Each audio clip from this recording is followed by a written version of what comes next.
Magandang araw mga kaibigan. Pag-usapan naman natin ngayon ang bagong pera na inilabas ng Bangko Sentral. Yung mga mukha sa ating mga pera, pinagtatanggal na ang mga local heroes o mga presidente. Okay, specifically yung 500 pesos, tinanggal na nila ang mukha ni dating Pangulong Cory Aquino at saka ni ex-senator Benigno Aquino. Yan yung usual, ano? Ayun, makita nyo, nandyan yung mukha ng mag-asawa. Ngayon, may bagong pinalabas na pera itong Bangko Sentral. Wala na. Kaya, ito sa balita ng Rappler, Group Islam's removal of images of Ninoy, Cory, and former presidents in new banknotes, bagong pera. Ang unang napalitan, yung 1,000. Last year pa ito eh. Yung tatlong bayani, World War II heroes, si Jose Abad Santos, ano ba? Vicente Lim at Josepa Escudalianes. Mga World War II heroes itong tatlo. Tinanggal, pinalit ata yung, ano ba yung, Agila? Agila ata, oh. Yung Davao, monkey eating eagle. So, yun. So, nung una, maraming nagreklamo, but later on, tinanggap na rin ng publiko. Ito ngayon, 500 pesos, wala na. Ninoy at Cory, pati 100 pesos, 50 pesos, pinagtatanggal na yung mukha ng mga local heroes at pinalitan ng mga mga animals, birds kaya dito sa Pilipinas. So, ang nagreklamo yung isang grupo na tinatawag ATOM. Ano yung ATOM? The August 21 movement, which was formed after the August 21, 1983 assassination of late Senator Ninoy Aquino under Marcos dictatorship, questioned the release of new Philippine banknotes that no longer feature the country's heroes. Yung sa 1,000, ay talagang bayani yung tatlo. Jose Abad Santos, ito yung Chief Justice ng Pilipinas panahon ng World War II. Nung natalo na ang ating gobyerno, sinakop na tayo ng Hapon, nahuli itong si Jose Abad Santos. Pinag-pledge siya ng allegiance sa Japanese government. Wala, hindi siya pumayag. Pinili niyang parang Jose Rizal, piniring squad somewhere dito sa Malabang, Lanao del Sur. Nilibing siya mula noon. Hindi na nakita ang kanyang bangkay. Ganyan po si Jose Abad Santos. Si General Vicente Lim, ganyan din, isang division commander na lumaban sa Bataan ng World War II. Nahuli siya ng Hapon at ginorgor. Yang Josepa Llanes Escoda, Girl Scout founder yan. Naging spy. Ang dami niyang natulungan ng mga Filipino-American soldiers na nakakulong sa ganon din.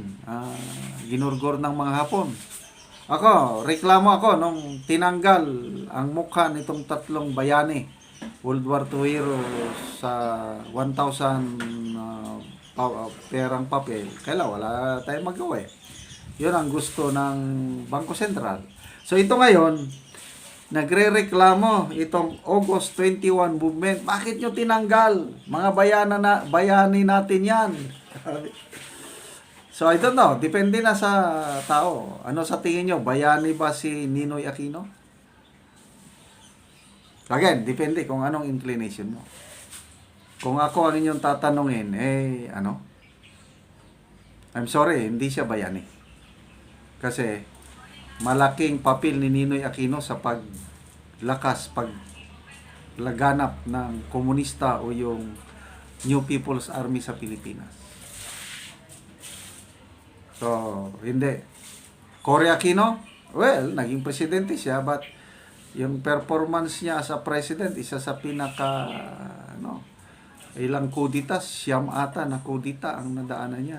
Tapos naghirap tayo ng gusto ng kapanahonan niya because of weak leadership. So, anyway, kanya-kanyang ano tayo, reklamo itong August 21 movement. Sabi niya nila yung Atom, for more than 2 decades, the dictator's family has been hard at work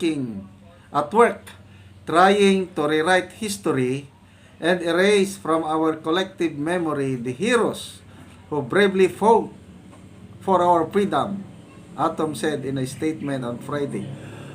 Anong who fought our freedom? Again, history, World War II. Ang tatay ni Senator Benigno Aquino III, collaborator nung panahon ng Hapon.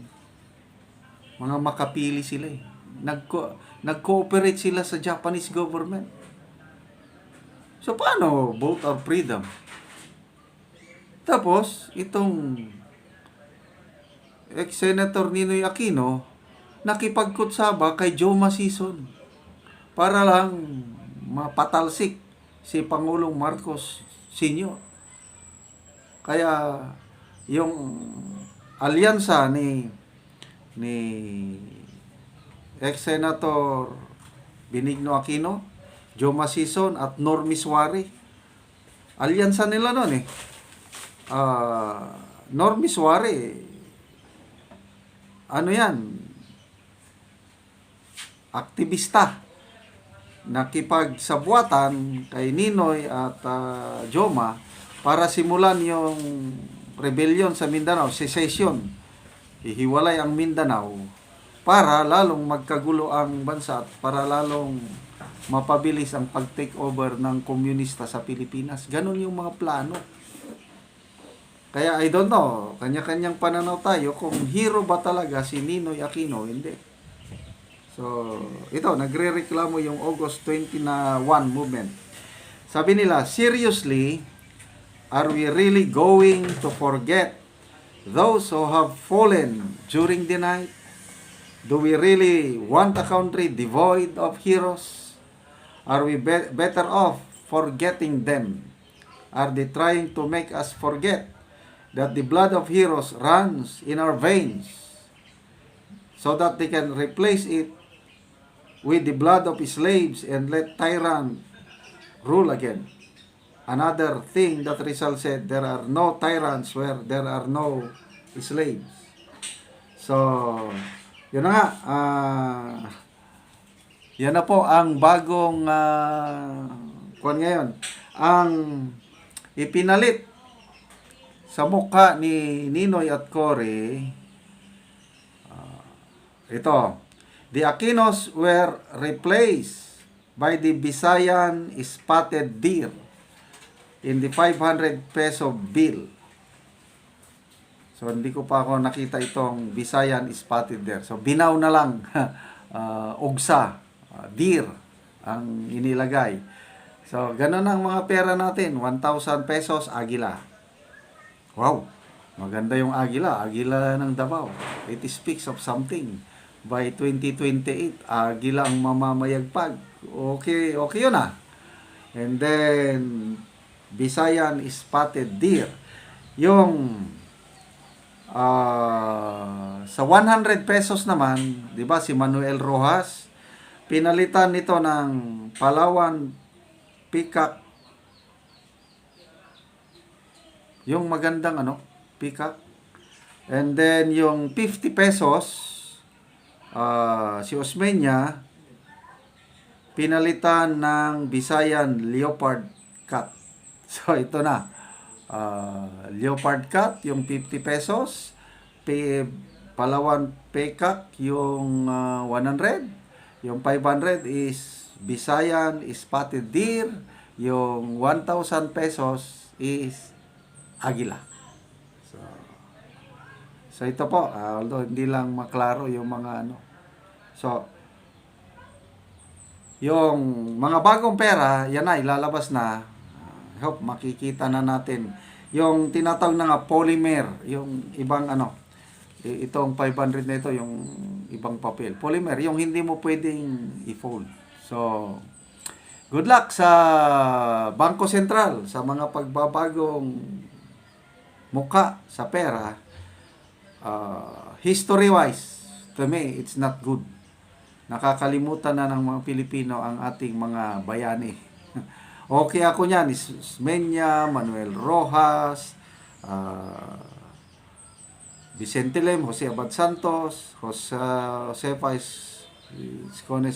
Escoda, Lian Escoda, but Ninoy and Core, I'm sorry. Questionably yung pagiging hero nila.